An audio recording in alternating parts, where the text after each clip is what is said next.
בקטעים הבאים יושמע מהלך שיעור הגמרא, בו המורי הרב המלמד גורס את הגמרא, ובסיום השיעור והסברו חוזר הציבור ומשנן זאת. קריאת המורי הרב המלמד. לימוד תורה, גמרא מנחות, דף ק"י עמוד א'. בכל מוגום מוגדור מוג'וש לשמי, בכל מוגום סלגו דעתוך. אמר רבי שמואל בר נחמני, אמר רבי יונתן, אלו תלמידי חכמים עוסקים בתורה בכל מוגום, מעלה אני עליהם כאילו מגדירים ומדגישים לשמי, ומנחות טהרה, זה הלומד תורה בטהרה, נושא אישו ואחר כך לומד תורה. שיר מעלות נברכו את אדוני כל עבדי אדוני העומדים בבית אדוני בלילות. מהי בלילות?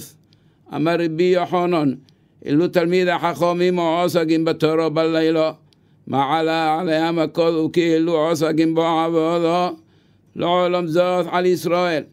אמר רב ג'דל אמר רב, זה המזבח בנוי ומיכאל סרג'וד על עומד ומגריב עליו קורבן.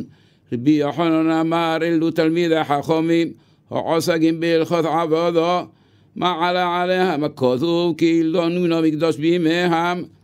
אמר ריש לקיש, מהי דחתית זאת התורה לא עולה למנחה ולא חטאת ולא אשם.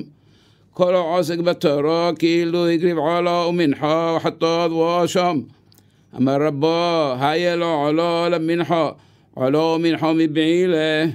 אלא אמר רבו, כל העוסק בתורה אינו צריך לא עולה ולא חטאת ולא מנחה ולא אשם. אמר רבי יצחק, מהי דחתית זאת תורת החטאת וזאת תורת האשם. כל העוסק בתורת חטאת כאילו הקריב חטאת, וכל העוסק בתורת אשם כאילו הקריב אשם. ציבור הלומדים חוזר ושונה.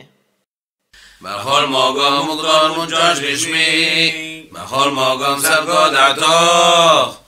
אמר רבי שמואל בר נחמני, אמר רבי יונתן, אלו תלמידי חכמים עוסקים בתורה בכל מוגום, מעלה אני עליהם כאילו מגדירים ומדגישים לשמי, ומנחות טהרה, זה לומד תורה בטהרה, נושא אישו ואחר כך לומד תורה. שיר מעלות נברכו את אדוני כל עבדי אדוני העומדים בבית אדוני בלילות. מהי בלילות? אמר רבי יוחנן, אלו תלמידי חכמים העוסקים בתורה בלילה, מעלה עליהם הכתוב כאילו עוסקים בעבודה לעולם זאת על ישראל. אמר רב ג'דל אמר רב, זה מזבח בנוי ומיכאל סרג'וד עומד ומגריב עליו קורבן. רבי יוחנן אמר, אלו תלמידי חכמים עוסקים בהלכות עבודה, מעלה עליהם הכתוב כאילו נבנה מקדש בימיהם.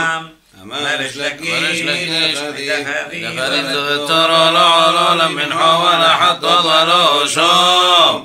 כל העוסק בתורה כאילו הקריב עליו מנחה חטאת ואשם. אמר רבו, היה לא עולה למנחה עלה ומנחה מבעילה. אמר רבו, כל העוסק בתורה אינו צריך לא עולה ולא חטאת ולא מנחה ולא אשם. אמר רבי יצחק, מהי דחתית זאת תורת חטאת וזאת תורת אשם. כל העוסק בתורת חטאת כאילו הקריב חטאת, וכל העוסק בתורת אשם כאילו הקריב אשם.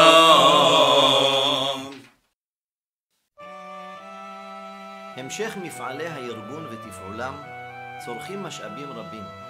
עתיד ילדינו, דור העתיד בידינו. אנא, הטו שכם והיו שותפים בעלי זכות במפעל חשוב זה.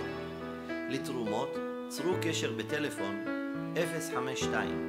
052-7635-601. היו ברוכים.